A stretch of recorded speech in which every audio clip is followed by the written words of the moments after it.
ದೇವಸ್ಥಾನಕ್ಕೆ ಹೋಗಿ ಮಾಡೋದು ಮೂಢನಂಬಿಕೆ ಅಲ್ಲ, ತಿಳಿಯದೇ ಮಾಡುವುದು ಮೂಢನಂಬಿಕೆ, ಮೌಢ್ಯದಿಂದ ಮಾಡುವುದು. ತಿಳಿದು ಮಾಡುವುದು ನಂಬಿಕೆ, ಅದು ಶ್ರದ್ಧೆ. ನಮ್ಮ ದೇಹ ಒಂದು ಕಳಶ, ದೇವರ ಪ್ರತೀಕವಾಗಿ ಒಂದು ಕಳಶ ಇಡ್ತೀವಿ, ಇದು ಭೂತತ್ವ. ಇದ್ರ ಒಳಗಡೆ ನೀರು ಹಾಕ್ತೀವಿ. ಯಾವ ಕ್ರಿಯೆಯು ನಮಗೆ ಭಗವಂತನ ಕಡೆಗೆ ಕರ್ಕೊಂಡು ಹೋಗ್ತಿದ್ಯೋ ಅವೆಲ್ಲವೂ ಮಡಿ, ಯಾವುದು ಅದಲ್ಲದೆ ಬೇರೆ ಕಡೆ ಕರ್ಕೊಂಡು ಹೋಗುತ್ತಲ್ಲ ಅವೆಲ್ಲವೂ ಮೈಲಿಗೆ ಅಂತ. ಪವಿತ್ರವಾಗಿ ಪ್ರತಿಯೊಂದು ಹಂತದಲ್ಲೂ ಪೂಜೆ, ಒಂದೊಂದು ಅಕ್ಷರ, ಒಂದೊಂದು ಶಬ್ದ, ಒಂದೊಂದು ಮಂತ್ರ, ಒಂದು ಕ್ರಿಯೆ ಮಾಡಿದಾಗಲೂ ನಾನು ಪುನೀತನಾಗಬೇಕು. ಮತ್ತೆ ಮತ್ತೆ ಹುಟ್ಟಬೇಕು. ಒಂದು ಸಾರಿ ಪೂಜೆ ಮುಗಿಸೋಷ್ಟೊತ್ತಿಗೆ ಇನ್ನೊಂದು ಹೊಸಬ ಮನುಷ್ಯನೇ ಬರಬೇಕಲ್ಲಿ. ಭಕ್ತ ಮತ್ತೆ ಭಗವಂತನ ಮಧ್ಯೆ ಒಂದು ಸೇತುವೆಯಾಗಿ ಭಕ್ತಿ ಇದ್ದು ಅದು ಪೂಜೆ ಮಾಡಿದಾಗ ಪ್ರತಿಯೊಂದು ಪೂಜೆಯೂ ನಮ್ಮನ್ನು ಎತ್ತರಕ್ಕೆ ಕರ್ಕೊಂಡು ಹೋಗುತ್ತೆ. ನಮಸ್ಕಾರ ವೀಕ್ಷಕರೇ, ಶ್ರಾವಣ ಬಂತು, ಹಬ್ಬಗಳು ಒಂದಾದ್ಮೇಲೆ ಒಂದು ಬರ್ತಾನೆ ಇದೆ. ಎಲ್ಲ ಹಬ್ಬಗಳಲ್ಲೂ, ಆಚರಣೆಯಲ್ಲೂ ಅಥವಾ ಪೂಜೆಯಲ್ಲೂ ನೀರಿಗೆ ಎಷ್ಟು ಮಹತ್ವ ಕೊಡ್ತೀವಿ ಅನ್ನೋದು ನಮಗೆ ಗೊತ್ತೇ ಇದೆ. ತೀರ್ಥದ ರೂಪದಲ್ಲಿರಬಹುದು, ಪ್ರೋಕ್ಷಣೆ ಮಾಡಬೇಕಾಗಿರಬಹುದು, ಕಳಶದಲ್ಲಿ ತುಂಬೋದಿರಬಹುದು, ಅಥವಾ ಆ ಒಂದು ಕಮಂಡಲದಲ್ಲಿ ನೀರಿರೋದನ್ನು ನೋಡಿದಾಗ ಏನೋ ಒಂದು ಡಿವೈನ್ ಎನರ್ಜಿ ಇದೆ, ಅದು ನಮಗೊಂದು ಸ್ವಲ್ಪ ಕೇಳೋಣ, ಒಂದು ಸ್ವಲ್ಪ ಡಬ್ಬಾಗೆ ಹಾಕ್ಕೊಂಬರೋಣ ಮನೆಗೆ, ಈ ಥರ ಅಭಿಷೇಕದ ನೀರಿರಬಹುದು. ಎಷ್ಟು ಒಂದು ಎನರ್ಜಿಯನ್ನು ನಮ್ಮ ಹೃದಯದಲ್ಲಿ ನಾವು ಫೀಲ್ ಮಾಡ್ತೀವಿ. ಆದರೆ ಇದರ ಹಿಂದೆ ಇರುವಂತಹ ಒಳ ಅರ್ಥವನ್ನು ಅರ್ಥ ಮಾಡ್ಕೊಳ್ಬೇಕಾದ್ರೆ ವೇದಿಕ್ ಕಾಂಟೆಕ್ಸ್ಟಲ್ಲಿ ಇದಕ್ಕೆ ಅಗಾಧವಾದಂತಹ ಒಳ ಅರ್ಥ ಇದೆ. ಅದನ್ನು ತಿಳ್ಕೊಂಡಾಗ ಎಷ್ಟು ಆಳವಾಗಿ ಆಧ್ಯಾತ್ಮಿಕವಾಗಿ ನಮ್ಮ ಬದುಕನ್ನು ಸುಂದರ ಮಾಡ್ಕೊಳ್ಬಹುದು ಅನ್ನೋದು ತುಂಬ ರೋಚಕವಾದ ವಿಷಯ. ಈ ಹಿಂದೆ ಕೆಲವು ವಿಡಿಯೋಗಳಲ್ಲಿ ಜಪಾನ್ ದೇಶದಲ್ಲಿ ಮೊಜೊರೋ ಇಮೋಟೋ ಅನ್ನೋರು ನೀರಿನಲ್ಲಿರೋ ಕೆಲವು ಸ್ಟ್ರಕ್ಚರ್ಸನ್ನು ಯಾವ ರೀತಿ ಅದರದ್ದು ಒಂದೇ ಒಂದು ಡ್ರಾಪನ್ನು ತೊಗೊಂಡು ಅದನ್ನು ಕ್ರಿಸ್ಟಲೈನ್ ಸ್ಟ್ರಕ್ಚರ್ನ ಗಮನಿಸಿ ಯಾವ ಥರದ ಪ್ಯಾಟರ್ನ್ಸ್ ಚೇಂಜ್ ಆಗುತ್ತೆ ಅನ್ನೋದು ದೊಡ್ಡದೊಂದು ರಿಸರ್ಚ್ ಆಗಿತ್ತು. ಆದರೆ ಸಾವಿರಾರು ವರ್ಷಗಳಿಂದ ಈ ಒಂದು ನೀರಿಗೆ ಆಪಹ ಅನ್ನುವಂಥ ಒಂದು ಪದ ಬಳಕೆಯಲ್ಲಿ ಎಷ್ಟು ಆಳವಾದ ಒಳಾರ್ಥವನ್ನು ಕೊಟ್ಟಿದ್ದಾರೆ. ಅದನ್ನು ಕೇಳ್ತಾ ಇದ್ರೇ ಒಂದು ದೊಡ್ಡ ಧ್ಯಾನ ಅಥವಾ ಒಂದು ದೊಡ್ಡ ಆಧ್ಯಾತ್ಮಿಕ ಅರಿವು ನಮಗೆ ಓಪನ್ ಆಯ್ತೇನೋ ಅಂತ ಅನಿಸುತ್ತೆ. ಇದನ್ನು ತಿಳಿಸ್ಕೊಡೋಕ್ಕೆ ನಿಮ್ಮೆಲ್ಲರ ಅಚ್ಚುಮೆಚ್ಚಿನ ಡಾಕ್ಟರ್ ನಾಗೇಂದ್ರ ಸರ್ ಅವರು ಬಂದಿದ್ದಾರೆ. ಸರ್ ನಮಸ್ಕಾರ, ವೆಲ್ಕಮ್ ಟು ದ ಶೋ. ನಮಸ್ಕಾರ ಸರ್. ನೀವು ಈ ಹಿಂದೆ ಶೇರ್ ಮಾಡಿದಂತಹ ಕುಂಭಮೇಳ ಮಾಹಿತಿ ಇರಬಹುದು ಅಥವಾ ಬೇರೆ ಬೇರೆ ಆಚರಣೆಗಳ ಒಳಾರ್ಥ ಇರಬಹುದು, ವೀಕ್ಷಕರಿಗೆ ತುಂಬಾ ಇಷ್ಟ ಆಗಿದೆ. ಆ್ಯಂಡ್ ಎಲ್ಲರೂ ಭಯಮುಕ್ತರಾಗಿ ದೇವರ ನಿಜವಾದ ರೂಪವನ್ನು ಈಗ ಆಳವಾಗಿ ನಿರ್ಭಯತೆಯಿಂದ ಅನುಭವಿಸ್ತಾ ಇದ್ದೀವಿ ಅಂತ ಹೇಳಿದ್ದಾರೆ. ಇವತ್ತು ಇದು ಒಂದು ಸಣ್ಣದೇನೋ ಅಂತ ಅನಿಸ್ಬಹುದು, ಆದರೆ ಅದನ್ನು ನಾವು ಇಷ್ಟೆಲ್ಲ ಸೀರಿಯಸ್ ಆಗಿ ಯೂಸ್ ಮಾಡ್ತಾ ಇದ್ರೂ ಅದ್ರ ಜೊತೆ ಇಂಡಲ್ಜ್ ಜಾಗಕ್ಕೆ ಎಲ್ಲೋ ಒಂದು ಕಡೆ ನಮ್ಮ ಮೈಂಡು ಅದನ್ನು ತಿಳ್ಕೊಂಡೇ ಇಲ್ಲ ಅಂತ ಅನಿಸುತ್ತೆ. ನೀವಾಗಲೇ ಕೇಳಿಸ್ಕೊಂಡಾಗೆ ನೀರಿನ ಬಗ್ಗೆ ವೇದದಲ್ಲಿ ಇರುವಂತಹ ಪ್ರಾಮುಖ್ಯತೆ ಮತ್ತು ದಿನನಿತ್ಯ ನಾವು ನೀರನ್ನ ಬಳಸೋ ರೀತಿಯಲ್ಲೇ ಎಷ್ಟೊಂದು ಒಂದು ಕಾಲು ತೊಳೆಯೋದ್ರಿಂದ ಹಿಡಿದು ತೀರ್ಥ ತೊಗೊಳೋದ್ರವರೆಗೂ ಎಷ್ಟೆಲ್ಲ ಲೆವೆಲ್ಸಲ್ಲಿ ಅದನ್ನು ಬೇರೆ ಬೇರೆ ಥರ ನೋಡ್ತೀವಿ, ಯೂಸ್ ಮಾಡ್ತೀವಿ. ಅದ್ರವರೆಗೂ ನೀವು ದಯವಿಟ್ಟು ನಮಗೆ ತಿಳಿಸ್ಕೊಡ್ಬೇಕು ಮತ್ತು ಆಚರಣೆ ರೀತಿಯಲ್ಲೂ ಅದನ್ನು ಯಾವ ಥರ ನಾವು ನೋಡಬೇಕು, ಹೇಗೆ ಇಂಡಲ್ಜ್ ಆಗಬೇಕು ಅಂತ ನಮ್ಮ ವೀಕ್ಷಕರಿಗೆ ತಿಳಿಸ್ಕೊಡ್ಬೇಕು ಸರ್, ಪ್ಲೀಸ್. ಧನ್ಯವಾದ. ಮೊದಲನೇದಾಗಿ ನಾವೀಗ ನೀರು ಅಥವಾ ಆಪಹ ಅಂತ, ಆಪಹ ಅನ್ನೋದು ಇದು ನಮ್ಮ ಸಂಸ್ಕೃತ ಪದ ಅಷ್ಟೇ. ಆಪಹ ಅನ್ನೋದು ನಾವು ನೀರು ಅಂತ ತಿಳ್ಕೊಳ್ತೀವಿ. ಆಮೇಲೆ ಬರ್ತಾ ಬರ್ತಾ ಆಪಹ ಅಂದ್ರೆ ಇನ್ನೇನು, ಅದ್ರ ಬೇರೆ ಬೇರೆ ಅರ್ಥಗಳನ್ನು ನೋಡೋಣ. ಮೂಲತಃ ನಾವು ಯಾಕಂದ್ರೆ ಸ್ವಲ್ಪ ದೊಡ್ಡ ವಿಷಯದಿಂದ ಕೆಳಗೆ ಬರೋದು ಒಂಥರ ಒಂದು ಒಳ್ಳೆ ರೀತಿ. ನೋನ್ ಟು ಅನ್ನೋನ್ ಒಂದಿದೆ, ಅದು ತುಂಬಾನೇ ಇದು ಗೊತ್ತಲ್ಲ ಅಂತ ಬಿಟ್ಬಿಡ್ಬೋದು ನಾವು. ಹಾಗೆ ಬೇಡ. ಆಪಹ ಅಂದಾಗ ವೇದದ ಮಂತ್ರ ಅಂದ್ರೆ ಉಪನಿಷತ್ತಲ್ಲೇ ಬರುತ್ತೆ. ಹೇಗೆ ಅಂದ್ರೆ ಭೂಮಿ ರಾಪೋ ನಲೋ ನಿಲೋ ನಭ ಅಂತ. ಈ ಪಂಚಭೂತಗಳಲ್ಲಿ 5 ತತ್ವಗಳಿದೆ. ಭೂತತ್ವ, ನೀರು, ಬೆಂಕಿ, ಆಮೇಲೆ ಗಾಳಿ, ಆಕಾಶ. ಈ 5 ಸೃಷ್ಟಿಯಲ್ಲಿ ಮೊದಲು ಬರುವಂತದ್ದು ಮಹತ್ತತ್ವದಿಂದ ಆಕಾಶ ತತ್ವ, ಆಕಾಶ ತತ್ವದಿಂದ ಗಾಳಿ ವಾಯು, ವಾಯುವಿನಿಂದ ಅಗ್ನಿ, ಅಗ್ನಿಯಿಂದ ನೀರು, ಇದು ಜಲ ಅಥವಾ ನಾವು ಆಪಹ ಅಂತ ಕರೆಯುವಂಥದ್ದು. ಆಮೇಲೆ ಕಡೆಗೆ ಪೃಥ್ವಿ. ಅಂದ್ರೆ ಇದು ನಾವು ಹೀಗೆ ತಗೊಂಡ್ರೆ ಘನೀಕೃತವಾಗೋದು, ಕಂಡೆನ್ಸೇಷನ್. ಆಕಾಶ ತತ್ವದಲ್ಲಿ ಬರೀ ವೈಬ್ರೇಷನ್ ಇದೆ ಅಷ್ಟೇ, ಅದಕ್ಕೆ ಕಣ್ಣಿಗೆ ಗೋಚರವಾಗೋದಿಲ್ಲ. ಅದು ಸ್ವಲ್ಪ ಆ ವೈಬ್ರೇಷನ್ ಏನಿದೆ, ಆ ತರಂಗಗಳು ಇನ್ನು ಘನವಾಗ್ತಾ ಹೋದಾಗ ಅದು ಗಾಳಿಯಾಗಿ, ಅಂದ್ರೆ ಅದು ನಮ್ಮ ಸ್ಪರ್ಶಕ್ಕೆ. ಆಕಾಶ ತತ್ವದಲ್ಲಿ ಬರೀ ಶಬ್ದ ಇರುತ್ತೆ, ಅದ್ರ ಶಬ್ದ ಕೇಳಬೇಕು ಅಂದ್ರೆ ಅದು ಅಲ್ಲಿ ಅದು ಚಲನೆ ಬೇಕು. ಅದು ವಾಯು ತತ್ವದಲ್ಲಿ ಸೇರ್ಕೊಳ್ಳುತ್ತೆ. ಹೀಗೆ ಆಕಾಶ ತತ್ವ ಮೊದಲು ಅರ್ಥ ಆಗಬೇಕು. ಆಕಾಶ ತತ್ವದಿಂದ ಆಮೇಲೆ ಮುಂದಕ್ಕೆ ಬರುವಂತದ್ದು ಗಾಳಿ. ಇವೆರಡನ್ನು ನಾವು ಸತ್ ಮತ್ತೆ ಅಸತ್ ಅಂತ ಬರುತ್ತೆ ವೇದಗಳಲ್ಲಿ. ಸತ್ ಅಂದ್ರೆ ಯಾವುದು ಪ್ರಕಟವಾದದ್ದು, ಅಸತ್ ಅಂದ್ರೆ ಪ್ರಕಟವಾಗದೇ ಇರುವಂತದ್ದು ಅಂತ. ಒಂದು ಅಂದ್ರೆ the existence and non existence, manifested unmanifested ಅಂತ. ಅಂದ್ರೆ ಈ ಪಂಚಭೂತಗಳಲ್ಲಿ ಬಂದಾಗ ಈ 5 ಪಂಚಭೂತಗಳು ನಾವಿಲ್ಲಿ ನೋಡ್ತಿದೀವಲ್ಲ, ಭೂಮಿ, ನೀರು, ಬೆಂಕಿ, ಅವೆಲ್ಲ ಅದು ಪ್ಯೂರ್ ಫಾರ್ಮ್ ಅಲ್ಲ. ಅದ್ರ ಮತ್ತೆ ಭೂಮಿನಲ್ಲಿ ಮತ್ತೆ 5 ಇದೆ, ಪಂಚಭೂತಗಳು ಇದೆ. ನಾವು ಭೂಮಿ ತಗೊಂಡ್ರೆ ಅದರಲ್ಲಿ ಭೂಮಿಯಲ್ಲಿ ನೀರು ಇದೆ, ಬೆಂಕಿ ಇದೆ, ಅದರಲ್ಲಿ ಗಾಳಿನೂ ಇದೆ, ಆಕಾಶ ಇದ್ದೇ ಇದೆ. ಒಂದು ಮಡಕೆ ತಕೊಂಡ್ರೆ ಅಥವಾ ನಮ್ಮ ದೇಹ ತಕೊಂಡ್ರೆ ಅಥವಾ ಮತ್ತೆ ನೀರು ತಗೊಂಡ್ರೆ ನೀರಿನಲ್ಲೂ ಕೂಡ ಅದು ಜಡ, ಅಂದ್ರೆ ಅದಕ್ಕೆ ಭೂಮಿ ಒಂದಷ್ಟು ಅಂಶ ಇರುತ್ತೆ, ಅದರಲ್ಲಿ ಮತ್ತೆ ಅಗ್ನಿ ಇರ್ತಾನೆ, ಎಲ್ಲ ಇದ್ದೇ ಇರುತ್ತೆ. ಇದು ಮಿಶ್ರಿತವಾದಂತ ಪಂಚಭೂತಗಳಿದು. ಅದರ ಪೂರ್ತಿ ಅಂದ್ರೆ ದ ಪ್ಯೂರ್ ಫಾರ್ಮ್ ಇದೆಯಲ್ಲ, ಅದು ಮಹತ್ತತ್ವ ಅದರಿಂದ ಶುರುವಾಯಿತು. ಈ ವೇದಗಳಲ್ಲಿ ಮುಖ್ಯವಾಗಿ ಈ ಪಂಚಭೂತಗಳು ಅಥವಾ ಯಾವುದೇ ಒಂದು ಜಡ ಪ್ರಕೃತಿ ಇದೆಯಲ್ಲ, ಅದಕ್ಕೊಬ್ಬರು ಅಭಿಮಾನಿ ದೇವತೆ ಇರ್ತಾರೆ. ಅಲ್ಲಿ ಹೇಳ್ಬೇಕಾದ್ರೆ ಈಗ ಭೂಮಿ ಅಂತ, ಈಗ ನಾವು ಭೂಮಿ ತಾಯಿ ಅಂತೀವಿ, ಭೂಮಿ ಅಂದ್ರೂ ಅದಕ್ಕೊಬ್ಬ ಅಭಿಮಾನಿ ದೇವತೆ. ಅಥವಾ ನೀರಿಗೆ ವರುಣ ಅಂತ, ಹೀಗೆ. ಮತ್ತೆ ಅಗ್ನಿ ಅಂತೂ ಅಗ್ನಿ ದೇವತೆ ಇದ್ದೇ ಇದ್ದಾರೆ. ಈ ರೀತಿಯಾಗಿ ಒಬ್ಬ ದೇವತೆನೂ ಇರ್ತಾರೆ. ಅದು ಅದು ನಾವು ನೋಡುವ ಪಾವಿತ್ರ್ಯತೆ ಅಷ್ಟೇ, ಪ್ಯೂರಿಟಿನಲ್ಲಿ ನೋಡುವಂಥದ್ದು. ಹೀಗೆ ಬರ್ತಾ ಏನಿದು ಭೂಮಿ ರಾಪೋ ನಲೋ ನಿಲೋ ನಭಃ ಅಂದ್ರೆ ಭೂಮಿ, ಭೂಮಿ ತತ್ವಕ್ಕೆ, ಭೂಮಿಗೆ ಯಾವುದರಿಂದ ಹುಟ್ಟಿದ್ದದು? ನೀರಿನಿಂದ. ಇದು ನಮಗೆ ಗೊತ್ತಾಗಬೇಕು, ಭೂಮಿ ಹುಟ್ಟಿದ್ದೇ ನೀರಿನಿಂದ. ಹಾಗಾಗಿ ಈ ಭೂಮಿಯಲ್ಲಿ ಮುಕ್ಕಾಲು ಭಾಗ ಅದು ನೀರೇ ಇದೆ, ದೇಹದಲ್ಲೂ ಮುಕ್ಕಾಲಕ್ಕಿಂತ ಹೆಚ್ಚು ನೀರಿದೆ. ಹೀಗೆ ನಮಗೆ ಗೊತ್ತಾಗ್ತಾ ಹೋಗುತ್ತೆ. ಈ ನೀರು ಹುಟ್ಟಿದ್ದು ಅಗ್ನಿಯಿಂದ ಅಂತ. ಅಂದ್ರೆ ನಮ್ಮ ಮನಸ್ಸಿಗೆ, human mind cannot perceive even this manifestation it self. ಬೆಂಕಿಯಿಂದ ಹೇಗೆ, ನೀರಿನಿಂದ ಹೇಗೆ ಬಂತು ಮಣ್ಣು ಅಂತ ಬರೋದು, ಬೆಂಕಿಯಿಂದ ನೀರು ಹೇಗೆ ಬಂತು ಅಂತ ಅದಕ್ಕೂ ಬರೋಣ. ಅದಕ್ಕಿಂತ ಮುಂಚೆ ಈ ಮೂರನ್ನ ಸತ್ ಅಂತ ಕರಿಬಹುದು. ಯಾವುದು ಪ್ರಕಟಿತ, ನಮ್ಮ ಪಂಚೇಂದ್ರಿಗಳಿಗೆ ಗೋಚರವಾಗುವಂತದ್ದು ಮಣ್ಣು, ನೀರು, ಬೆಂಕಿ, ಇವು ಮೂರು. ಇದು ಗೋಚರವಾಗದ್ದು ಗಾಳಿ ಮತ್ತೆ ಆಕಾಶ, ಇದು ಅಸತ್ ಅಂತ ಕರಿಬಹುದು. ಆದ್ರೆ ಸತ್ ಅಸತ್ ಅಂತ ಇನ್ನು ಎತ್ತರದಲ್ಲಿ ಅದು ಬೇರೆ ಇದೆ. ಹೀಗೆ ಪಂಚಭೂತಗಳಲ್ಲೂ ಇದನ್ನ ತೆಕ್ಕೋಬಹುದು. ಈಗ ಈ ಮೂರಕ್ಕೆ ಮಾತ್ರ ಬಂದ್ರೆ, ಭೂಮಿ, ಆಪಹ, ಅನಲ. ಅನಲ ಅಂತಂದ್ರೆ ಬೆಂಕಿ, ಅಂದ್ರೆ ಯಾವುದು ಮೂಮೆಂಟ್ ಇರುವಂತದ್ದು. ಅನಿಲ ಅಂದ್ರೆ ಗಾಳಿ, ಅನಿಲ್ ಕುಮಾರ್ ಅಂತ ಕರಿತೀವಲ್ಲ. ಅನಿಲ್ ಕುಮಾರ್ ಅಂದ್ರೆ ವಾಯುಪುತ್ರ, ಅಂದ್ರೆ ಹನುಮಂತರಾಯ ಅಂತ. ಅನಿಲ್ ಕುಮಾರ್ ಅಂತ ಹೆಸರಿಟ್ಟವ್ರಿಗೆ ಗೊತ್ತಿರೋದಿಲ್ಲ ಎಷ್ಟೋ ಜನಕ್ಕೆ ನಾನು ವಾಯುಪುತ್ರ ಅಂತ. ಅನಿಲ ಅಂದ್ರೆ, ಅನಲ ಅಂದ್ರೆ ಬೆಂಕಿ, ಅಗ್ನಿ, ಚಾಲನೆಯನ್ನ ಕೊಡುವಂಥದ್ದು ಅಂತ. ಈಗ ಸೃಷ್ಟಿ ಕ್ರಿಯೆಯಲ್ಲಿ ಇವು ಮುಖ್ಯ. ಹೀಗೆ ನಾವಿವತ್ತು ನೋಡ್ತಿರೋದು ಈ ನೀರಿನಲ್ಲಿ ಏನು ವಿಶೇಷತೆ ಅಂತ. ಸೊ ಈಗ ಮಣ್ಣು ಏನಾದ್ರೂ ಒಂದು ಆಕಾರ ತೆಕ್ಕೋಬೇಕು ಅಂದ್ರೆ ಅದಕ್ಕೆ ನೀರು ಬೇಕು.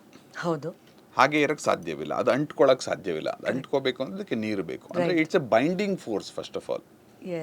ನಾವು ಇದನ್ನ ಬೈಂಡಿಂಗ್ ಫೋರ್ಸ್, ಅದು ನಮ್ಗೆ ಕೆಮಿಸ್ಟ್ರಿ ಇಲ್ಲ, H2O ಅಂತ ಹೇಳ್ಬಿಡ್ತೀವಿ.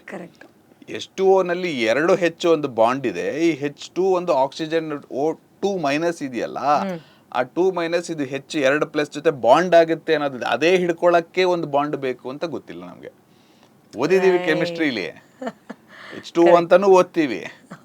ಆದ್ರೆ ಈ H2 ಪ್ರೋಟಾನ್ ಇದೆಯಲ್ಲ, H+, ಈ ಎರಡೂ ಒಟ್ಟಿಗೆ ಇರಬೇಕು. ಇದು O2- ಇದು, ಯಾಕೆಂದ್ರೆ ಅದು ಒಂದು ಕ್ಯಾಟಯಾನ್ ಆನಿಯಾನ್ ಇರುತ್ತೆ. ಇವೆರಡೂ ಸೇರಿದಾಗ ಎಷ್ಟು ಒಂದು ಬಾಂಡ್ ಆಗುತ್ತೆ. ಸೊ ಇದರಲ್ಲೇ ಬಾಂಡ್ ಇದ್ಮೇಲೆ ಇದು ಎಲ್ಲಾನು ಬಾಂಡ್ ಮಾಡುತ್ತೆ ಅಂತ.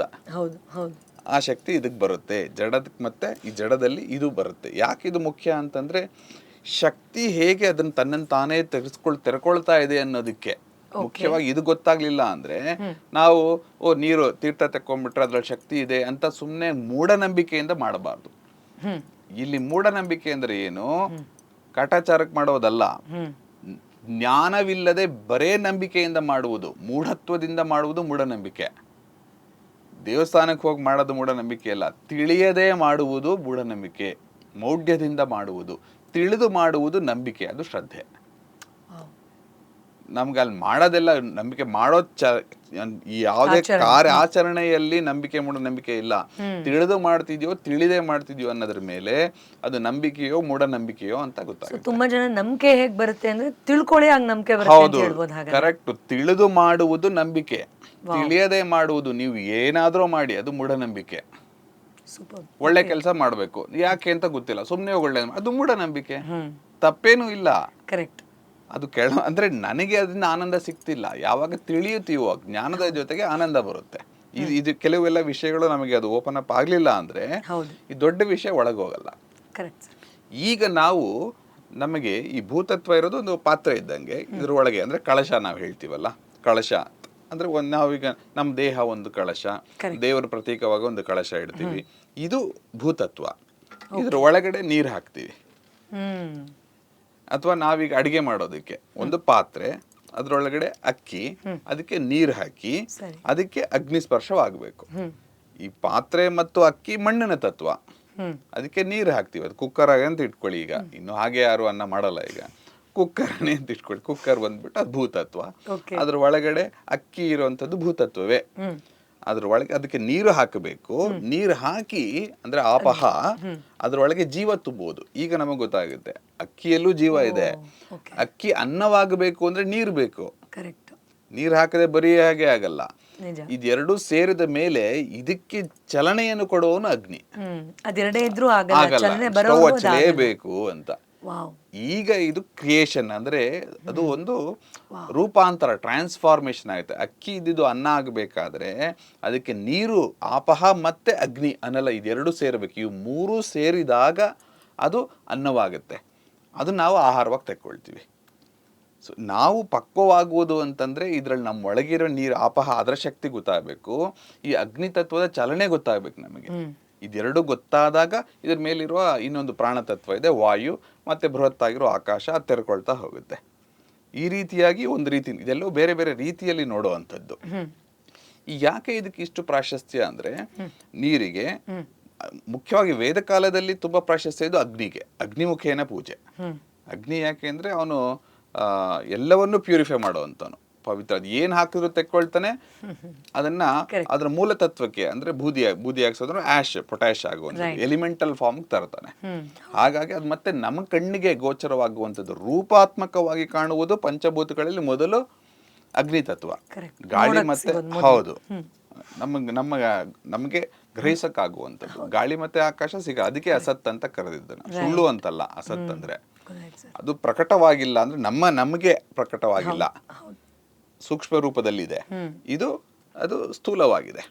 ಹೀಗೆ ಇದನ್ನು ತೆಕ್ಕೊಂಡಾಗ ಅಗ್ನಿ ಮತ್ತೆ ಮಣ್ಣು, ಪೃಥ್ವಿ, ಭೂತತ್ವದ ಮಧ್ಯೆ ಇರುವಂತದ್ದು ಜಲ, ಆಪಹ.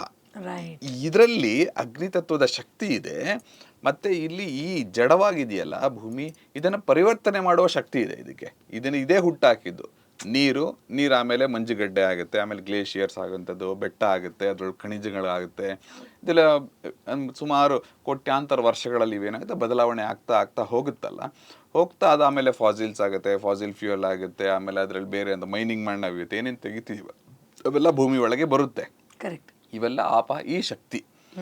ಇದನ್ನ ನಾವು ಅಗ್ನಿ ಭಗವಂತನ ಪ್ರತೀಕವಾದರೆ ನಾನು ಪೂಜೆ ಮಾಡುವುದಕ್ಕೆ ಅದಕ್ಕೆ ಮೀಡಿಯಂ ಏನದು ನೀರನ್ನು ಉಪಯೋಗಿಸ್ಕೊಳ್ತಾ ಇದ್ದೀವಿ ಇವತ್ತು ಹೆಚ್ಚಾಗಿ. ನೇರವಾಗಿ ಮನಸ್ಸಿಂದನೇ ಮಾಡಬಹುದು, ಆದ್ರೆ ಕ್ರಿಯೆಗೆ ಬೇಕಾದಾಗ ಅಲ್ಲಿ ಭಗವಂತನಿಟ್ಟು ಒಂದು ಕಳಶ ಇಟ್ಟು ಅದರೊಳಗಡೆ ನೀರು ಹಾಕಿ ಇಡೀ ಸೃಷ್ಟಿಯನ್ನ ಇದರ ಒಳಗೆ, ಇದು ಭೂಗರ್ಭವಾಗಿ ತೆಕ್ಕೊಂಡು ಇದರೊಳಗಡೆ, ಮತ್ತು ನಮ್ಮ ಗರ್ಭಾವಸ್ಥೆಯಲ್ಲೂ ಕೂಡ ಮಗು ನೀರಲ್ಲೇ ಇರೋದು, ಸೃಷ್ಟಿನೂ ನೀರಲ್ಲೇ ಇರುತ್ತೆ. ಅದು ಪ್ರಳಯ ಸಮುದ್ರದಲ್ಲಿ ಇರುತ್ತೆ. ಎಲ್ಲೋ ಸಮುದ್ರ ಬರೇ ನೀರಂತಲ್ಲ, ಅಲ್ಲಿ ನೀರಲ್ಲ, ಅದು ಸಮುದ್ರ ಅಂದಾಗ ವ್ಯಾಪಕವಾದದ್ದು ಅಂತ ಅಷ್ಟೇನೆ. ಹೀಗೆ ನೋಡಿದಾಗ ಪ್ರತಿಯೊಂದು ಅದರ ಪ್ರತೀಕವಾಗುತ್ತೆ. ಇದನ್ನ ನಾವು ಆಚರಣೆಯಲ್ಲಿ ಇವತ್ತು ಏನ್ ಮಾಡ್ತೀವಿ ಅನ್ನೋದಕ್ಕೆ, ಈ ಹಬ್ಬದಲ್ಲಿ ಏನ್ ಮಾಡ್ತೀವಿ ಅಂದ್ರೆ ಉಪಯೋಗ, ಅಥವಾ ಮಂತ್ರಗಳಲ್ಲಿ ಆಪಹ ಅಂದ್ರೆ ಏನು ಅಂತ. ವೇದಗಳಲ್ಲಿ ಒಂದು ಅರ್ಥ ಆಪಹ ಅಂದ್ರೆ ಇಟ್ಸ್ ಅ ಡೈನಮಿಕ್ ಎನರ್ಜಿ ಅಂತ. ಅದು ತನ್ನಲ್ಲಿರುವ ಆ ಫೋರ್ಸ್, ಶಕ್ತಿ ಇದೆಯಲ್ಲ. ಈಗ ವಾಟರ್ ಫಾಲ್ಸ್ ಕೆಳಗಡೆ ಒಂದು ಜಲಪಾತ ಇದೆ, ಅಲ್ಲಿ ಹೋದಾಗ ನಮ್ಗೆ ಅಲ್ಲಿ ನಿಂತ ತಕ್ಷಣ ಏನಾಗುತ್ತೆ, ಅಥವಾ ಮನೇಲೆ ಶವರ್ ಆನ್ ಮಾಡ್ಕೊಂಡ್ರೆ, ಅಥವಾ ಒಂದು ಒಂದು ಮಗ್ಗಲ್ಲಿ ನೀರು ತೆಗೆದು ಹಾಕೊಂಡ್ರೆ, ತಲೆಯಿಂದ ಮೇಲೆ ನೀರು ಹಾಕೊಳ್ಳೋಕ್ಕೂ ಮೈ ಮೇಲೆ ಹಾಕೊಳ್ಳೋಕ್ಕೂ ಎಷ್ಟು ಡಿಫ್ರೆನ್ಸ್ ಆಗುತ್ತೆ. ಅಂದ್ರೆ ಆ ಎತ್ತರದಿಂದ ಬಂದಾಗ್ಲೇನೆ ಆ ಶಕ್ತಿ ಅನುಭವ ಆಗುತ್ತೆ. ಮತ್ತೆ ಇನ್ನೂ ಒಂದು ಮುಖ್ಯವಾಗಿ, ಈ ನೀರು ರಜೋಗುಣವನ್ನ ಸಿಂಬಾಲಿಕ್ ಆಗಿ ತೋರಿಸುತ್ತೆ. ಮಣ್ಣು ತಮೋಗುಣ, ನೀರು ರಜೋಗುಣ, ಬೆಂಕಿ ಸತ್ವಗುಣ, ಸಾತ್ವಿಕವಾಗಿ ಮೇಲಕ್ಕೆ ಕರ್ಕೊಂಡು ಹೋಗುತ್ತೆ ಅಗ್ನಿ. ಈ ಮೂರು ಗುಣಗಳ ಪ್ರತೀಕ. ಮತ್ತೆ ಈ ಗಿಡಗಳು ಏನ್ ಮಾಡುತ್ತೆ, ಕೆಳಗಿಂದ ನೀರು ತಕೊಂಡು ಮೇಲಕ್ಕೆ ಹೋಗುತ್ತೆ, ಹಿಂಗೆ ಊರ್ಧ್ವಮುಖವಾಗಿ ತಕೊಂಡು ಹೋಗ್ತದೆ ಅಂತ. ನಾವು ಮೇಲಿನಿಂದ ಆಹಾರ ತಕೊಂಡು ಕೆಳಗಡೆ ಹಾಕ್ತಿದೀವಿ, ಹಿಂಗೆ ಡೌನ್ ಫಾಲ್ ಆಗ್ತಿದೆ. ಇವು ಪ್ರಕೃತಿಯಲ್ಲಿ ಸಹಜವಾಗಿ ನೋಡುವಂಥದ್ದು. ಪ್ರಾಣಿಗಳಿಗೆ ಏನಾಗುತ್ತೆ, ಮುಂದಿನಿಂದ ಹಿಂದಕ್ಕೆ, ಬಾಯಿಂದ ತೆಕ್ಕೊಂಡು ಅದು ಹಿಂದಿನಿಂದ ಅದು ಎಕ್ಸ್ಕ್ರಿಟರಿ ಸಿಸ್ಟಮ್ ಹಿಂದಕ್ಕೆ, ಅಂದ್ರೆ ಹಾರಿಜಾಂಟಲ್ ಆಗಿದೆ. ಒಂದು ಕೆಳಗಿಂದ ಮೇಲೆ, ಒಂದು ಮುಂದಿನಿಂದ ಹಿಂದೆ, ಒಂದು ಮೇಲಿಂದ ಕೆಳಗೆ. ಆಹಾರ ತೆಕ್ಕೊಳ್ಳೋ ರೀತಿಲೇ ನೋಡಿ ಆ ಮೂರು ಗುಣಗಳು ಯಾವ್ಯಾವ ರೀತಿ ತೋರಿಸುತ್ತೆ ಅಂತ. ಹೀಗೆ ಈ ರೀತಿ ಬೇರೆ ಬೇರೆ ರೀತಿಯಾಗಿ ತೆರೆದುಕೊಳ್ಳುತ್ತೆ. ಈ ಆಪಹ ಏನ್ ಮಾಡುತ್ತೆ, ಅದರಲ್ಲಿರೋ ಶಕ್ತಿಯನ್ನ ಹೊರಹೊಮ್ಮಿಸುತ್ತದೆ. ಅದಕ್ಕೆ ನೀರಿನಲ್ಲಿ ಆ ಹೀಲಿಂಗ್ ಪವರ್ ಇದೆ, ಔಷಧ ರೂಪ ಇದೆ. ಇದಕ್ಕೆ ನೀರು, ವನಸ್ಪತಿ ಮತ್ತು ಸೋಮ, ಚಂದ್ರ ಇವಕ್ಕೆಲ್ಲ ಎಲ್ಲಕ್ಕೂ ಒಂದೊಂದಕ್ಕೊಂದೊಂದು ಲಿಂಕ್ ಆಗ್ಬಿಟ್ಟಿದೆ. ಇವೆಲ್ಲವೂ ವೇದ ಮಂತ್ರಗಳಲ್ಲೇ ಸ್ಪಷ್ಟವಾಗಿದೆ. ನಾವು ಇದನ್ನು ನಮ್ಮ ನಿತ್ಯ ಪೂಜೆಯಲ್ಲೂ ನಮ್ಮ ಮಂತ್ರದಲ್ಲೂ ಇದನ್ನು ಹೇಳ್ತಾನೇ ಇದ್ದೀವಿ. ದಿನಾ ಪೂಜೆನೂ ಮಾಡ್ತೀವಿ ಅದನ್ನು. ಈಗಂತೂ ಹಬ್ಬದಲ್ಲಂತೂ ತುಂಬ ಸಂಭ್ರಮದಿಂದ ಪಂಚಪಾತ್ರೆ ಇಟ್ಕೊಳ್ತೀವಿ. ಪಂಚಪಾತ್ರೆ ಉದ್ಧರಣೆ, ಅರ್ಘ್ಯ ಪಾತ್ರೆ ಪೂಜೆಗೆ ಇಟ್ಕೋತೀವಿ. ಅದು ಹೆಸರು ಗೊತ್ತಾಗಿಲ್ಲ ಅಂದರೆ ನಾವು ಅದಕ್ಕೆ ಒಂದು ಲೋಟ, ಒಂದು ಚಮಚ, ಒಂದು ತಟ್ಟೆ ಅಂತೀವಿ. ಆದರೆ ಅದು ಪಂಚಪಾತ್ರೆ ಅಂದರೆ ಪಂಚಭೂತಗಳಿಂದ ಮಾಡಿದ್ದು, ಕೆಲವು ಸರಿ ಪಂಚಲೋಹದಿಂದ ಮಾಡಿರುತ್ತೆ. ಮುಂಚೆ ಎಲ್ಲ ಮಣ್ಣಿಂದ ಮಾಡೋರು, ಆಮೇಲೆ ತಾಮ್ರ ಅಥವಾ ಇದನ್ನ ಬ್ರಾಸಿಂದ ಮಾಡೋರು. ಈಗ ಅದು ಹೆಚ್ಚು ಬೆಳ್ಳಿಯಾಗಿದೆ. ಸ್ವಲ್ಪ ಅದು ನಮ್ಮ ಅಫೋರ್ಡಬಿಲಿಟಿ ಜಾಸ್ತಿ, ಅದು ಬೆಳ್ಳಿ ಆಗುತ್ತೆ. ಆದರೆ ಅದು ಬೆಳ್ಳಿಗೆ ಅದು ಪದ ಇರೋದು ರಜತ. ಓಕೆ, ಅಂದ್ರೆ ರಜೋಗುಣ. ಅದು ಬೆಳ್ಳಿ ರಜೋಗುಣದ ಪ್ರತೀಕ. ಬಂಗಾರ ಗೋಲ್ಡ್ ಹಿರಣ್ಮಯಿ, ಅದು ಸುಪ್ರೀಂ ಬೀಯಿಂಗ್ ಪ್ರತೀಕ. ಯಾರು ಬಂಗಾರದ ಮಾಡಿ ಇಟ್ಕೊಳ್ಳೋದಿಲ್ಲ, ಅದು ಸಾತ್ವಿಕ ಆಗ್ಬಿಡತ್ತೆ. ಅದು ಆಭರಣಕ್ಕಾಗಿ ಇಟ್ಟು ಮತ್ತೆ ಎತ್ತಿಡಕ್ಕೆ ಸರಿ, ಹೊರಗಿದ್ರೂ ಸೇಫು ಅಂತ ಒಂದು ಬೆಳ್ಳಿ. ಆದರೆ ಈ ರಜೋಗುಣ ಯಾಕೆಂದ್ರೆ ನಮ್ಮ ಇಡೀ ಪೂಜೆ ಇವತ್ತು ಈ ರಜಸ್ಸಿಗೆ ಅನುಗುಣವಾಗಿದೆ. ನನಗೇನೋ ಒಂದು ಬೇಕು ಅಂತ ಪೂಜೆ ಮಾಡ್ತೀವಿ, ತಪ್ಪಲ್ಲ. ಆದರೆ ಇದು ರಜೋಗುಣ. ನನಗೆ ಏನೋ ಬೇಕು ಫಲಾಪೇಕ್ಷೆಯಿಂದ ಮಾಡುವುದೆಲ್ಲ ರಜೋಗುಣ. ಈಗ ನಾವು ಮಾತಾಡ್ತಿರೋದು ಅದಕ್ಕೊಂದು ಫಲ ಬೇಕು ಅಂದ್ರೆ ಇದು ರಜಸ್ಸೇನೆ. ಆದ್ರೆ ಇದು ಜ್ಞಾನದ ಮೂಲಕವಾದಾಗ ಅದನ್ನ ಸತ್ವಗುಣಕ್ಕೆ ಅದು ಊರ್ಧ್ವಮುಖವಾಗಿ ತೆಕ್ಕೊಂಡು ಹೋಗ್ಬಹುದು. ಇದು ರಜೋಗುಣ. ಈ ರೀತಿಯಾಗಿ ನಾವು ನೀರನ್ನ ಬೇರೆ ಬೇರೆ ರೀತಿಯಲ್ಲಿ, ಮತ್ತೆ ಅದು ಪೂಜೆಯಲ್ಲಿ ಆ ಮಂತ್ರದಲ್ಲಿ ಏನೇನು ಮಾಡೋದಕ್ಕೂ ಬೇಕಾದಷ್ಟು ಅದರ ನಿತ್ಯ ಪೂಜೆಯಲ್ಲೇ ಇರೋ ಮಂತ್ರಗಳಿಂದ ಅದನ್ನ ನೋಡ್ಬೋದು. ಸರಿ, ಇದಕ್ಕೆ ಕೆಲವು ಉದಾಹರಣೆಗಳನ್ನ ಕೊಡೋದಾದ್ರೆ, ಅಂದ್ರೆ ಈಗ ನೀವು ಹೇಳಿದ್ರೆ ನಿತ್ಯ ಪೂಜೆಯಲ್ಲೇ ನಾವು ಅದನ್ನ ಒಂದು ಔಷಧ ರೀತಿ ಸ್ವೀಕಾರ ಮಾಡ್ತೀವಿ, ನಮಗೆ ಗೊತ್ತೇ ಆಗೋದಿಲ್ಲ. ಪ್ರೋಕ್ಷಣೆ ಮಾಡ್ಬೇಕಾಗಿರ್ಬಹುದು, ಕಳಶದ ವಿಚಾರದಲ್ಲಿ ತುಂಬಾ ವಿಶೇಷವಾಗಿ ನೀವು ಹೇಳಿದ್ರಿ. ಸೊ ಇದನ್ನ ಕೆಲವೊಂದು ಉದಾಹರಣೆಗಳನ್ನ ಕೊಡೋದಾದ್ರೆ, ಯಾಕಂದ್ರೆ ಪ್ರತಿನಿತ್ಯ ನಾವು ಇದನ್ನ ಮಾಡ್ತಾ ಇರೋದ್ರಿಂದ, ಅದರಲ್ಲೂ ಶ್ರಾವಣದಲ್ಲಿ ನೀವು ಹೇಳಿದಾಗೆ ಮನೆಯವರೆಲ್ಲರೂ ಸೇರ್ಕೊಂಡು ಮಾಡ್ತೀವಿ. ಬಟ್ ಇದನ್ನ ನೀವು ಹೇಳಿದಾಗ ನಾವು ಇನ್ನೂ ಆಳವಾಗಿ ಅದನ್ನು ಅನುಭವಿಸೋಕೆ ಸಹಾಯ ಆಗುತ್ತೆ. ಅದನ್ನ ಸ್ವಲ್ಪ ಉದಾಹರಣೆಗಳನ್ನ ಕೊಡೋದಾದ್ರೆ. ಖಂಡಿತ. ಇದರಲ್ಲಿ ಕೆಲವು ವೇದ ಮಂತ್ರಗಳು ಇದೆ. ನಾವು ನಿತ್ಯ ಪೂಜೆ ಮಾಡುವ ಅಥವಾ ಸಂಧ್ಯಾ ವಂದನೆ, ಯಾರು ತ್ರಿಕಾಲದಲ್ಲಿ ಅಂದ್ರೆ ಪ್ರಾತಃ, ಮಾಧ್ಯಾಹ್ನಿಕ, ಸಂಧ್ಯಾ ವಂದನೆ ಮಾಡ್ತವ್ರಿಗೆ ಅವ್ರಿಗೆ ಆ ಸಂಧ್ಯಾ ಕಾಲದಲ್ಲಿ ಆ ಶಕ್ತಿಯ ಹೆಚ್ಚು ಪ್ರಖರತೆ ಇರುತ್ತೆ. ನಾವು ಅದನ್ನ ಹೀರಿಕೊಳ್ಳುವ ಶಕ್ತಿ ನಮಗಿರುತ್ತೆ ಅಂತ ಅದೊಂದು ವಿಧಾನ. ಅದು ಕೂಡ ನೀರಿನ ಮೂಲಕನೇ ಮಾಡೋದು. ಅರ್ಘ್ಯವನ್ನು ಸೂರ್ಯನಿಗೆ ಅರ್ಘ್ಯ ಮುಖೇನ ಅಂದ್ರೆ ಅರ್ಘ್ಯನಿಗೆ ಅರ್ಪಣೆ ಮಾಡುವಂಥದ್ದು, ಅದು ಒಂದು ಪ್ರತೀಕ. ಈಗ ಹಬ್ಬದಲ್ಲಿ ನಾವೇನ್ ಮಾಡ್ತೀವಿ, ಸಾಮಾನ್ಯವಾಗಿ ಕೇಳುವಂತ ತುಂಬಾ ಮಂತ್ರಗಳಿದೆ. ನಾವು ಯಾವುದೇ ಪೂಜೆ ಕೂತ್ಕೊಂಡ್ರೆ ಒಂದು ಪಂಚಪಾತ್ರೆಯಲ್ಲಿ ನೀರು ಹಾಕೊಂಡು ಉದ್ಧರಣೆ ಇಟ್ಕೊಂಡು ಪೂಜೆ ಶುರು ಮಾಡ್ತೀವಿ. ಶುರು ಮಾಡಿದ ತಕ್ಷಣ ಮೊದಲನೇದಾಗಿ ದೇವರನ್ನ ನೆನೆಸ್ಕೊಳ್ತೀವಿ. ಆಮೇಲೆ ಅಲ್ಲಿ ಆ ನೀರು ಏನಿಟ್ಟಿದ್ದೇವಲ್ಲ ಅದಕ್ಕೆ ಏನಂತೀವಿ, ಈ ನೀರಿನಲ್ಲಿ ಗಂಗೆ ಚ ಯಮುನೆ ಚೈವ ಗೋದಾವರಿ ಸರಸ್ವತಿ ನರ್ಮದಾ ಸಿಂಧು ಕಾವೇರಿ ಜಲೇಸ್ಮಿನ್ ಸನ್ನಿಧಿಂ ಕುರು. ಇಲ್ಲಿ ಈ ಸನ್ನಿಧಿಯಲ್ಲಿ ಅಷ್ಟೂ ಆ ದೇವತೆಗಳ ಶಕ್ತಿಯು ಇಲ್ಲಿ ಬಂದಿರಲಿ ಅಂತ ಶುರು ಮಾಡ್ತೀವಿ. ಆಮೇಲೆ ಏನ್ ಮಾಡ್ತೀವಿ, ಕಳಶ ಪೂಜೆ ಅಂತ ಮಾಡ್ತೀವಿ. ಒಂದು ಕಳಶ ನಾವಿಲ್ಲೇ ಇಟ್ಟಿರೋ ಕಳಶ, ಅದು ನನಗೆ ಇಮಿಡಿಯೇಟ್ ಆಗಿ ಉಪಯೋಗ ಆಗುವಂಥದ್ದು. ಅಂದ್ರೆ ನನಗೆ it's an instrument for me. ನಾನು ಅದನ್ನ ಸಾಧನವಾಗಿ ಬಳಸುವಂತ ಒಂದು ಕಳಶ, ಅದಕ್ಕೆ ಮೊದಲು ಪೂಜೆ. ಆಮೇಲೆ ದೈವ ಅದಕ್ಕೆ ಸಾಂಕೇತಿಕವಾಗಿ ದೇವರನ್ನು ಒಂದು ಕಳಶ ರೂಪವಾಗಿ ಇಟ್ಟಿರ್ತೀನಿ. ಅದು ಸ್ವಲ್ಪ ಎತ್ತರದಲ್ಲಿರುತ್ತೆ. ಆಮೇಲೆ ಇದನ್ನ ಮಾಡುವವನು ನಾನು ಒಬ್ಬ ಕಳಶ. ಈ ಕಳಶ ಇದ್ರ ಒಳಗೂ ನೀರು ತುಂಬಿದೆ. ಇದನ್ನ ಹೇಗೆ ನಾವು ಒಳಗೂ ಹೊರಗೂ ನಾವು ಅದನ್ನ ಆ ಪವಿತ್ರತೆಯಿಂದ, ಪ್ಯೂರಿಟಿಯಿಂದ ಇಂಪ್ಯೂರಿಟೀಸ್ ತೆಗೆಯೋದು ಹೇಗೆ ಅಂದ್ರೆ, ಒಂದು ಪ್ರೋಕ್ಷಣೆ, ನೀರು ತಗೊಂಡು ಪ್ರೋಕ್ಷಣೆ ಮಾಡ್ತೀವಿ. ಅಪವಿತ್ರ ಪವಿತ್ರವಾ ಸರ್ವಸ್ತಾಂಗತೋ ಪಿವ ಯಸ್ಮರೇತ್ ಪುಂಡರೀಕಾಕ್ಷಂ. ಅಂದ್ರೆ ಪುಂಡರೀಕಾಕ್ಷರನ್ನ ನೆನೆದರೆ ಯಸ್ಮರೇತ್, ಸ್ಮರಣ ಮಾತ್ರದಿಂದ, ನೀರು ಬೇಡ ಅದಕ್ಕೆ, ಆದ್ರೂ ನಾವು ನೀರು ತಗೊಂಡು ಹೂ ತಗೊಂಡು ಹಿಂಗೆ ಅಂತೀವಿ. ಅಂದ್ರೆ ಅದು ನಮಗೊಂದು ಕ್ರಿಯೆಯಲ್ಲಿ ಕಾನ್ಸಂಟ್ರೇಷನ್ ಬೇಕು, ಅದರ ಎನರ್ಜಿನೂ ಬರುತ್ತೆ. ಯಸ್ಮರೇತ್, ಆ ಪುಂಡರೀಕಾಕ್ಷ ಅನ್ನೋ ಪದವನ್ನ ನೆನೆದರೆ ಸ ಬಾಹ್ಯಾಂ, ಹೊರಗೆ, ಅಂತರಹ ಶುಚಿಹಿ, ಒಳಗೂ ಹೊರಗೂ ಒಂದೇ ಸಾರಿ ಅದು ಪ್ಯೂರ್ ಆಗ್ಬಿಡತ್ತೆ ಅಂತ. ಅಂತರ ಶುಚಿ, ಶೌಚ. ಇವತ್ತು ಯಾವ್ದು ನಾವು ಮಡಿ ಅಂತ ಕರಿತೀವಲ್ಲ, ಅದು ನಿಜವಾದ ಅರ್ಥ ಅದಕ್ಕೆ ಶೌಚ, ಶುಚಿ ಅಂತ. ಯಾಕೆ ಅದು ಮಡಿ ಅಂತಂದ್ರೆ, ಯಾವ ಕ್ರಿಯೆಯು ನಮಗೆ ಭಗವಂತನ ಕಡೆಗೆ ಕರ್ಕೊಂಡು ಹೋಗ್ತಿದ್ಯೋ ಅವೆಲ್ಲವೂ ಮಡಿ. ಯಾವುದು ಅದಲ್ಲದೆ ಬೇರೆ ಕಡೆ ಕರ್ಕೊಂಡು ಹೋಗುತ್ತಲ್ಲ ಅವೆಲ್ಲವೂ ಮೈಲಿಗೆ ಅಂತ. ಮೈಲಿಗೆ ಅಂದ್ರೆ ಮಲ, ಅಂದ್ರೆ ದಟ್ಸನೆ ಇಟ್ಸ್ ಎ ಬೈ ಪ್ರಾಡಕ್ಟ್ ಅಂತ ಮೈಲಿಗೆ. ಇದು ಶುಚಿತ್ವ ಇರೋಂಥದ್ದು ಅಂತ. ಹೀಗೆ ಶುರು ಮಾಡದೆ ನಾವು ಹೀಗೆ ಅಪವಿತ್ರವಾಗಿದ್ದರೆ ಈ ಪುಂಡರೀಕಾಕ್ಷರನ್ನು ನೆನೆದು ಈ ಪ್ರೋಕ್ಷಣೆ ಮಾಡ್ಕೊಳ್ತಾ, ಇದು ಬಾಹ್ಯದಲ್ಲೂ ಅಂತರದಲ್ಲೂ ಇವು ಪೂರ್ತಿಯಾಗಿ ಅದು ಶುಚಿಯಾಗಲಿ ಅಂತ ಶುರು ಮಾಡ್ತೀವಿ. ಆಮೇಲೆ ಕಲಶ ಪೂಜೆ ಮಾಡ್ತೀವಿ. ನೋಡಿ, ಯಾವ್ದಾದ್ರು ಒಂದು ಪುಸ್ತಕ ತಗೊಳ್ಳಿ. ನಾನು ಸುಮ್ಮನೆ ಈಗ ಒಂದು ಉದಾಹರಣೆಗೆ ಒಂದು ಪುಸ್ತಕ ತಗೊಂಡ್ಬಂದಿ ನಿತ್ಯ ಪೂಜೆಗೆ ಅಂತ. ಅದರಲ್ಲಿ ಏನ್ ಮಾಡುತ್ತೆ, ಈ ಮಂತ್ರ ಸುಮ್ಮನೆ ಓದ್ತೀನಿ, ಎಲ್ರು ಕೇಳೇ ಇರ್ತೀವಿ. ಆಮೇಲೆ ಅದು ಅರ್ಥ ಅದು ನೋಡ್ಕೊಂಡಾಗ ಎಷ್ಟು ಚೆನ್ನಾಗಾಗುತ್ತೆ.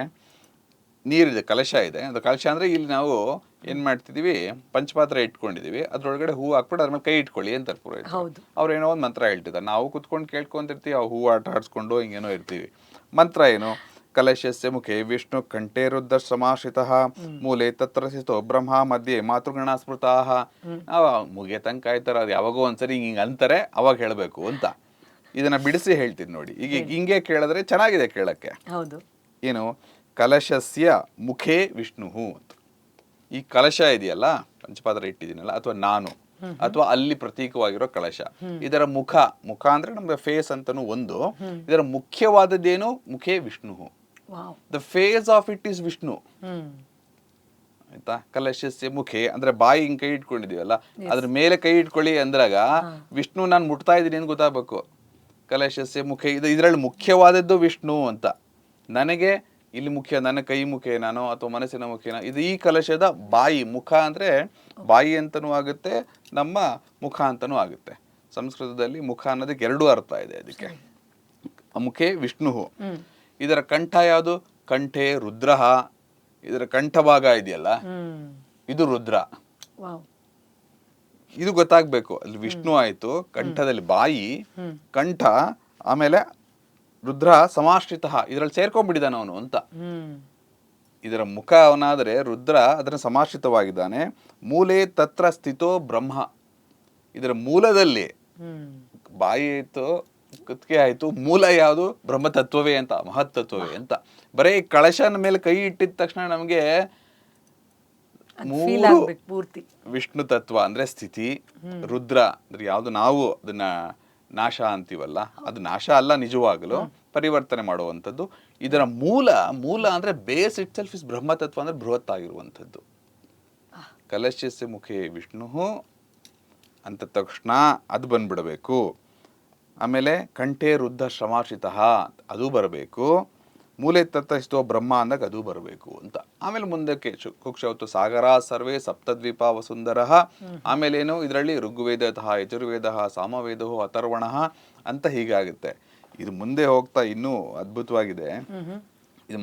ಇದು ಕೇಳಿಸ್ಕೊಂಡು ಯಾಕೆಂದ್ರೆ ನಾನು ಇದನ್ನ ಎಷ್ಟೋ ವರ್ಷ ಅರ್ಥವಿಲ್ಲದೆ ಮಾಡಿದ್ದೀನಿ, ಹಿಂಗೆ ಅರ್ಥವಿಲ್ಲದೇನೆ ಮಾಡಿದ್ದೀನಿ. ಯಾಕಂದ್ರೆ ಮಾಡೋ ಖುಷಿ ಕೊಡ್ತಿದೆ. ಹೌದು. ಮುಂದಿನ ಅಂದ್ರೆ ಅದಿನ್ನೂ ಪ್ರೋಕ್ಷಣೆ ಮಾಡಿಲ್ಲ ನಾವು. ಇದಾಗಿದ ತಕ್ಷಣ ಮುಂದಕ್ಕೆ ಆಪೋ ವಾ ಇದಂಗ್ ಸರ್ವ ವಿಷಭೂತಾನಾಪ್ಯ ಪ್ರಣವ ಆಪಹ ಪಶವ ಆಪಾನ್ನಾಪೋ ಅಮೃತಾಪೋ ಸಾಮ್ರಾಡಾಪೋ ವಿರಾಡಾಪಸ್ವರಾಡಾಪೋ ಪಶ್ಯಂಸ್ಯಾಪೋ ಜ್ಯೋತಿಂಶ್ಯಾಪೋ ಯಜುಸ್ಯಾಪೋ ಸತ್ಯಮಾತ್ ಸರ್ವದೇವತಾ ಆಪೋ ಭೂರ್ವಸ್ವರೋ ಓಂ. ಈಗ ಪ್ರೋಕ್ಷಣೆ ಮಾಡಿ ಅಂದ ತಕ್ಷಣ ಎಲ್ಲ ಪ್ರೋಕ್ಷಣೆ ಮಾಡ್ತೀವಿ. ಪ್ರೋಕ್ಷಣೆ ಮಾಡಕ್ ಆಮೇಲೆ ಬರೋಣ. ಇದು ಕೇಳಕ್ಕೆ ಚೆನ್ನಾಗಿದೆ, ಬಿಡಿಸಿ ಹೇಳ್ತೀನಿ ನೋಡಿ. ಈಗ ಆಪೋವಾ ಇದಂ ಸರ್ವಂ, ಆಪ ಅಂದ್ರೆ ನೀರು, ಇದಂ ಸರ್ವಂ ಗೊತ್ತಾಗತ್ತಾ, ನಾವು ಮುಟ್ಟಿದ್ವಲ್ಲ ಈಗ ಮೂರು. ಈಗ ಈ ನೀರಲ್ಲಿ ಏನಿದೆ, ಇದನ್ ಸರ್ವಂ, ಇದು ಎಲ್ಲವೂ ಅವನೇ. ವಿಶ್ವ ಭೂತಾನ್ ಆಪಹ, ಈ ವಿಶ್ವ, ಈ ಭೂತ ಅಂದ್ರೆ ಯಾವುದು ಪ್ರಕಟವಾಗಿದೆಯೋ ಅದು ಆಪಹ. ಪ್ರಣವ ಆಪಹ, ಪ್ರಣವ ಅಂದ್ರೆ ಓಂಕಾರ, ಮೂಲ ತತ್ವ ಯಾವ್ದಿದೆ ಅದು ಪ್ರಣವ, ಅದು ಆಪಹ. ಪಶವ ಆಪಹ, ಪಶು ಅಂದ್ರೆ ಜ್ಞಾನ ಅಂತ. ಪಶ್ ಅಂದ್ರೆ ಜ್ಞಾನ, ಪಶ್ಯತಿ ಅಂತೀವಲ್ಲ, ದ್ರಷ್ಟಾರರು ಅಂತ, ಅದು ಪಶವ ಆಪಹ. ಅಮೃತಂ ಆಪಹ, ಅಮೃತ ಯಾವುದು ಸಾವಿಲ್ಲವೋ ಅದನ್ನ ಮೇಲೆ ಕರ್ಕೊಂಡು ಹೋಗ್ತಾಮ, ಅದು ಆಪಹ.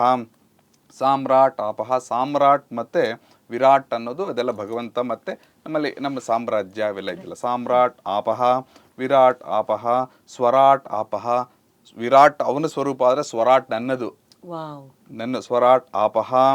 ಆಮೇಲೆ ಜ್ಯೋತಿಂಶ್ಯಾಪಹ, ಅದೇನಾಯ್ತು, ಜ್ಯೋತಿ ಯಾವುದು ಬೆಳಗುತ್ತಿದೆಯಲ್ಲ ನಮ್ಮನ ಮೇಲೆಗೆ, ಹುಟ್ಟಿ ನಮ್ಮನ್ನ ಜ್ಞಾನದಿಂದ ಮೇಲೆ ಕರ್ಕೊಂಡು ಹೋಗೋ ಜ್ಯೋತಿ, ಅದು ಬೆಳಕು. ಜ್ಯೋತಿ ಅಂದ್ರೆ ಅಂದ್ರೆ ಜನನ, ಯ ಅಂದ್ರೆ ಜ್ಞಾನ, ತಿಳಿಯುವುದು ಮತ್ತೆ ಆನಂದ, ಯಾವುದು ಬೆಳಗಿಸಿ ನಮ್ಮನ್ನು ತಗೊಂಡು ಅದು ಕೂಡ ಆಪಹ.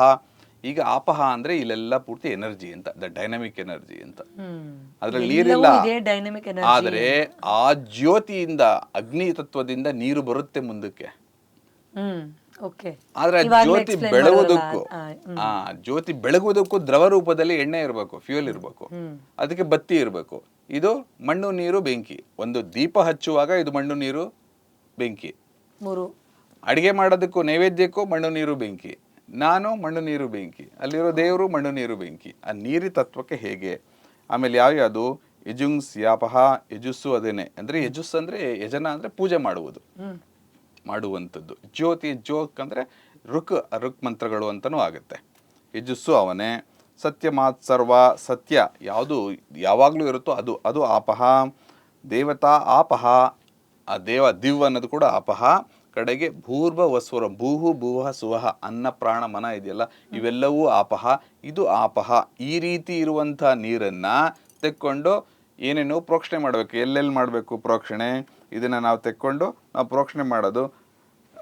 ಯಾವ್ಯಾವ್ದು ಅಲ್ಲಿ ಇಟ್ಟಿದ್ದೀವಲ್ಲ ಅದ್ರ ಎಲ್ಲದ್ರ ಮೇಲೂ ಒಂದ್ಸರಿ ಪ್ರೋಕ್ಷಣೆ ಮಾಡಿ ನಿಮ್ಮ ಮೇಲೂ ಮಾಡ್ಕೊಳ್ಳಿ ಅಂತೀವಿ. ಆ ಪ್ರೋಕ್ಷಣೆ ಅಂತಂದ್ರೆ ಪುನೀತರನ್ನಾಗಿ ಮಾಡುವುದು ಅಂತ. ಅದು ಕೆಲವು ಪೂಜೆಗಳಲ್ಲಿ ಇದನ್ನ ದರ್ಬೆ ಕೊಟ್ಬಿಟ್ಟು ಪವಿತ್ರ ಹಾಕೊಳ್ಳಿ ಅಂತಾರೆ. ಪವಿತ್ರ ಅಂದ್ರೆ ನಾವೇನು ಸುಮ್ಮನೆ ಹಿಂಗೆ ಸಿಕ್ಸ್ಕೊಂಡ್ಬಿಟ್ರೆ ಮಾಡ್ತೀವಿ. ಪವಿತ್ರ ಅಂದ್ರೆ ಅದಕ್ಕೆ ಆ ದರ್ಬೆ ಹುಲ್ಲದು ಯಾವುದಕ್ಕೂ ಪ್ರಯೋಜನ ಇಲ್ಲ ನೇಚರಲ್ಲಿ, ಆದ್ರೆ ಅದಕ್ಕೆ ಪ್ಯೂರಿಫಿಕೇಶನ್ ಎನರ್ಜಿ ಇದೆ. ಅದಕ್ಕೆ ದುಷ್ಟಶಕ್ತಿಗಳನ್ನು ದೂರ ಇಡೋದಕ್ಕೆ ಹೇಗೆ ಎಳ್ಳಿನಲ್ಲಿರುತ್ತೆ ಆ ರೀತಿಯಾಗಿ ದರ್ಬೆಯಲ್ಲಿ ಆ ಶಕ್ತಿ ಇದೆ. ಆ ಶಕ್ತಿ ಅದನ್ನ ಧರಿಸಿದ ತಕ್ಷಣ ನನ್ನ ಒಳಗಿರುವ ದುಷ್ಟಶಕ್ತಿಗಳೆಲ್ಲ ಹೋಗಿ ನಾನು ಪವಿತ್ರವಾಗಿಬಿಡ್ತೀನಿ. ಹಾಗಾಗಿ ಅದು ಪವಿತ್ರ.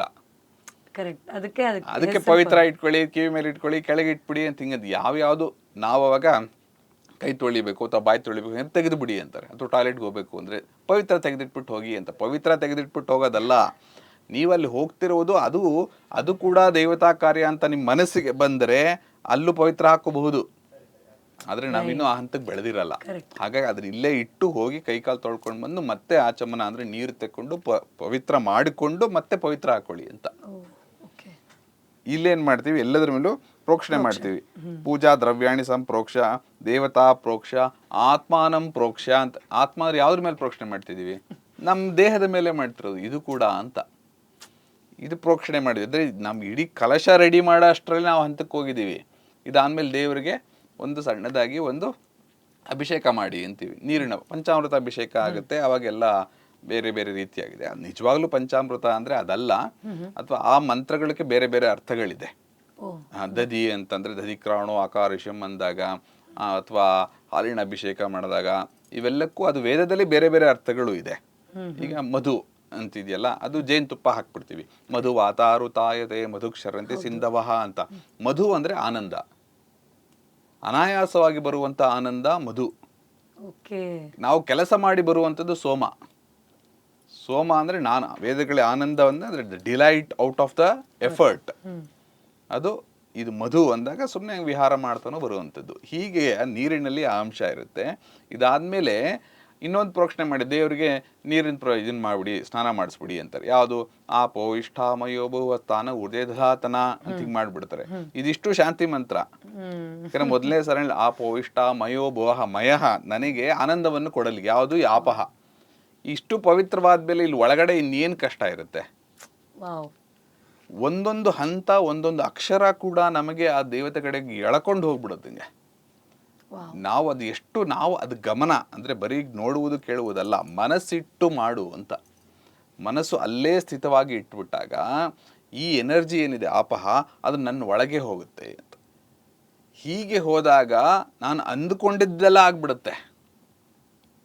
ಇಷ್ಟು ಶಕ್ತಿ ಅದರಲ್ಲಿ ಅಂತ. ಆಪಹ ಭೇಷಜಂ ಅಂದ್ರೆ ಅದು ಕಾಯಿಲೆಗಳನ್ನು ವಾಸಿ ಮಾಡುತ್ತೆ. ಮತ್ತೆ ಅದು ಜೀವ ಅಂತ, ಜೀವನ ಅಂತ. ಜೀವನ ಅಂತ ಸಂಸ್ಕೃತದಲ್ಲಿ ನೀರು ಅಂತನೂ ಒಂದು ಅರ್ಥ ಇದೆ, ನದಿ ಅಂತ. ನಾವು ಜೀವ ನದಿ ಅಂತೀವಲ್ಲ, ಯಾವುದು ನಮಗೆ ಜೀವವನ್ನೇ ಕೊಡುತ್ತಲ್ಲ ಅದು ನೀರು. ನಾವು ಅನ್ನ ಬಿಟ್ಟು ಬದುಕಬಹುದು, ನೀರು ಬಿಟ್ಟು ಬದುಕಕ್ಕಾಗಲ್ಲ. ಯಾಕಂದ್ರೆ ಅದರ ಒಳಗೆ ಆಪಹ ಅಂದ್ರೆ ಅದ ಅಭಿಮಾನಿ ದೇವತೆ ಇರ್ತಾರೆ. ಇದರ ಮುಖೇನ ಅಗ್ನಿಗೆ ಅಂದ್ರೆ ಇವರ ಅಪ್ಪ ನಮ್ಗೆ ಹೇಗೆ ಬಂದ್ಬಿಡ್ತು ನೇರವಾಗಿ ಅಂತ ನೋಡಿದ್ರೆ, ಈಗ ಜ್ವರ ಬರುತ್ತೆ, ಫೀವರ್ ಆದ್ಮೇಲೆ ಸ್ವಲ್ಪ ಹೆಚ್ಚು ಟೆಂಪರೇಚರ್ ಆದ್ಮೇಲೆ ಸ್ವಲ್ಪ ಹೊತ್ತಾದ್ಮೇಲೆ ಏನಾಗುತ್ತೆ, ಬೆವರು ಬಂದ್ಬಿಡುತ್ತೆ. ಎಲ್ಲಿಂದ ಬರ್ತಿದೆ? ಆ ಅಗ್ನಿ ತತ್ವ ಶಾಂತ ಮಾಡಬೇಕು ಅಂದ್ರೆ ಅಗ್ನಿ ಆಪಹವನ್ನು ಹೊರಗಾಗ್ತಾನೀಗ. ಬೆಂಕಿಯಿಂದ ನೀರು ಉತ್ಪತ್ತಿ ಆಗ್ತಿದೆ ಅಂತ ನಮ್ಗೆ ದಿನ ಗೊತ್ತಾಗ್ತಿದೆಯಲ್ಲ. ಕೆಲಸ ಮಾಡಿದ್ರೆ ಗೊತ್ತಾಗ್ಬಿಡುತ್ತೆ, ಬಿಸಿಗೆ ಹೋದ್ರೆ ಗೊತ್ತಾಗ್ಬಿಡುತ್ತೆ.